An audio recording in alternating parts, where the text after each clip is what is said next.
大家真的会开它去下赛道拼命，真的有可能就拼没了命。不吹不黑不充值，告诉大家真实的小米速7。小米速74个月4400公里真实的使用体验。咱们先从问题说起。这车刚提车的时候，第一次大更新之前，有2个大 bug 让我用的非常的痛苦。一，这车出地库之后，导航得有差不多10分钟定不上位。我一直在行驶，但导航不动。 它卡在这个位置上，每次从地库出来都这样。它的导航恢复导航特别慢，造成了比较大的困扰。第一次大更新之后，这问题基本上解决了啊。现在大概还会有一个延迟，1-2分钟。2，收音机断断续续。这个车的收音机它是没有天线的，它是纯靠收音机软件来听的。那么在第一次大更新之前的时候，基本上说3-4句话就要断一下，然后再继续说，哦，巨难受，听着。哦，那个临阵磨枪不换雨光似的。 紧张点，这个心态确实能让自己兴奋起来。靠信号了，所以信号一不好就卡顿。但是我发现我无论到信号多好的地儿，它都卡顿。我这观察了很久，你看5G 信号都满的，它一样卡顿。所以说这是这车的问题，而且它台现在不全，887都没有啊。北京就这几个台，就是台差特别多，这个就没有传统的广播好，还是目前的体验起码是这样的。更新之后好了很多，现在大概能说10句吧，10多句。 然后会断一下，但断的没有以前厉害了，就轻轻断一下。这车的前备箱我们只用过1次，差点叫了客服。什么情况呢？它的深度芯儿不够，我儿子当时把这足球放里边了，放里边之后一关，大家看关不上，然后呢也打不开了。然后你在里面喊：“小爱同学，我在。”打开前备箱。前备箱是开着的，就是它也没有办法再次开。 然后现在我也打不开，也关不上。我媳妇儿开特别急，当时就差点叫客服了。然后后来怎么解决的呢？就是使劲往下摁，把它关上。小爱同学，主驾请打开前备箱。前备箱打开了，然后再次打开才行。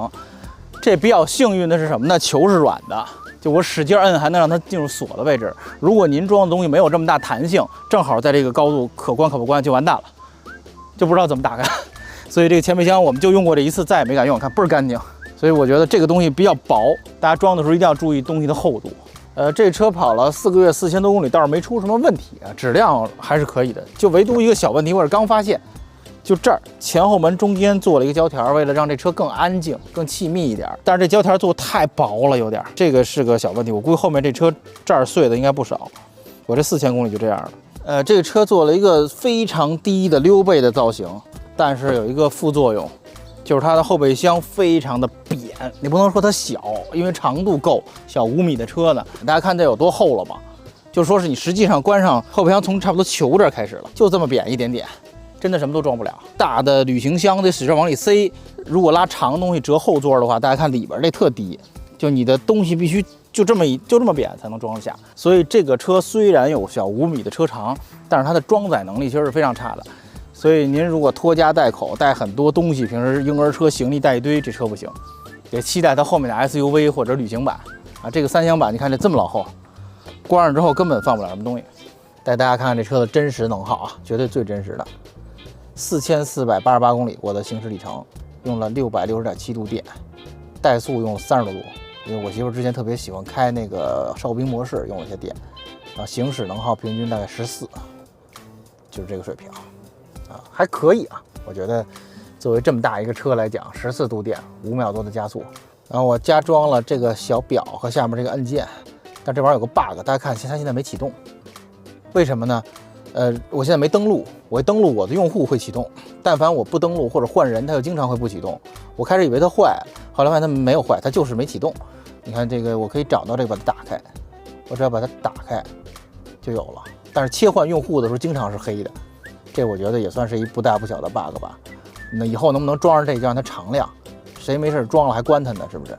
然后还有个问题就是，如果这车在外面晒热了开的话，前面特别热，它前挡玻璃很大，然后前挡玻璃的隔热率我觉得可能不太够，就空调顶不动它，你一路都会觉得前面巨热无比。所以买这车的朋友最好给前挡玻璃贴一隔热膜，顶部玻璃不错，虽然是全景天幕，但是它隔热率是可以的，多晒天开它也不晒顶，这个还是可以的。然后这辆车乘坐起来呢，座椅舒适度什么的都还可以的。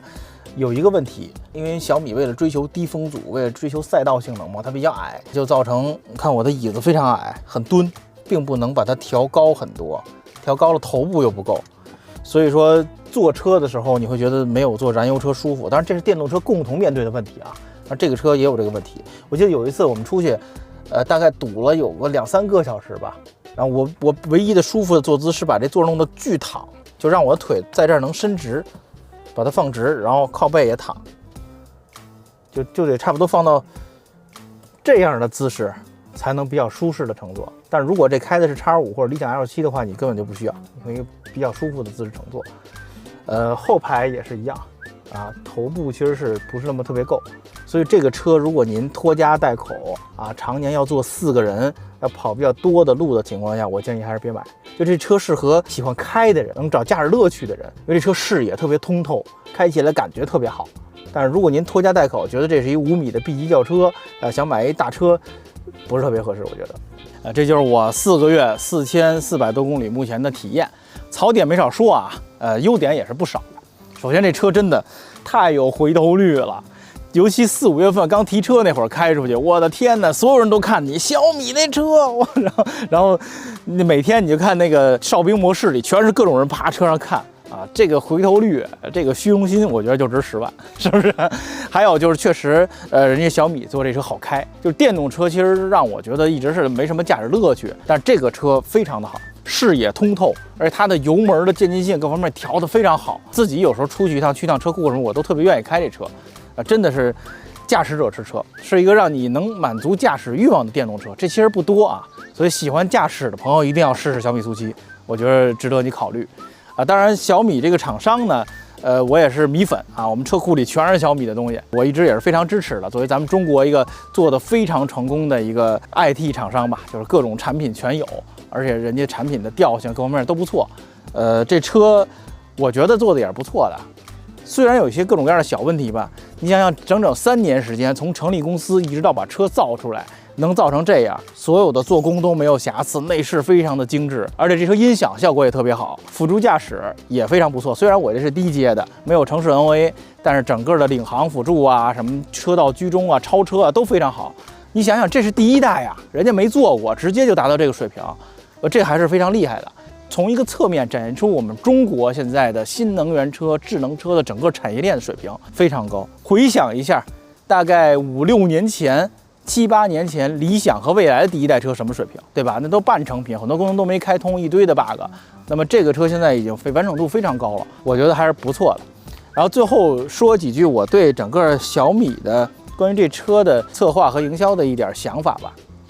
小米把它定位于一个运动型车啊，驾驶者之车，全员都学赛照，然后在赛道上开这个车，我觉得这个定位没问题。因为第一款车一定要有一个明确的属于自己的一个特点，一个名片。那么小米选择了运动、赛道、性能操控，选择了这条路啊，这事儿没什么问题，可以迅速的让大家对这个车产生一种梦幻感、向往感，对吧？我买了小米速7，我就有了超跑啊，我就有了一个2秒多加速的一个性能车。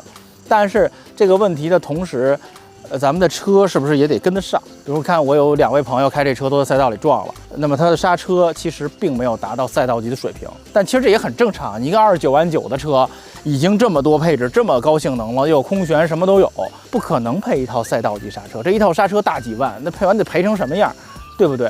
后面再这么干，是不是我们要稍微收着点儿？在宣传层面，不要让大家认为我29万9买一个速7 MAX 就是赛道利器了，这事儿很危险。所以我也提醒所有的其他厂商也要注意这一点，大家真的会开它去下赛道拼命，真的有可能就拼没了命，是不是这个道理？而大家认知里，我觉得也应该有点谱。你想想，一共就这么点钱，人家给你这么大一个车，这么高的配置，不可能把它所有的都做成赛道级的，大家心里也有点谱，不要拿这个车去拼命。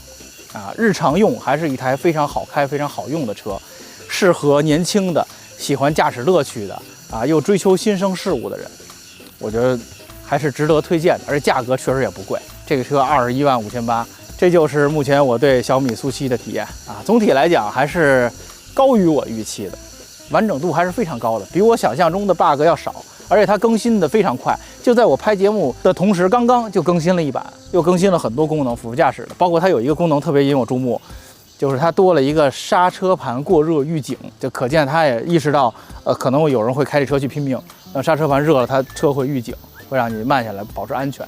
所以小米都想到，之所以最开始出那些 bug 我没有发出来，我就觉得我要等一等，等它升级看会不会就好。毕竟现在这些新势力车都是要靠升级的，都是会成长的，咱们给它一点时间，你不要一上来就骂人家，是不是啊？这车是导航都定不上位啊，10分钟都定不上位。实际上人第一次升级完基本上就好了，是不是？所以大家给小米一点时间，给这车一点时间，我相信它会越来越好，它的下一款也会越来越好。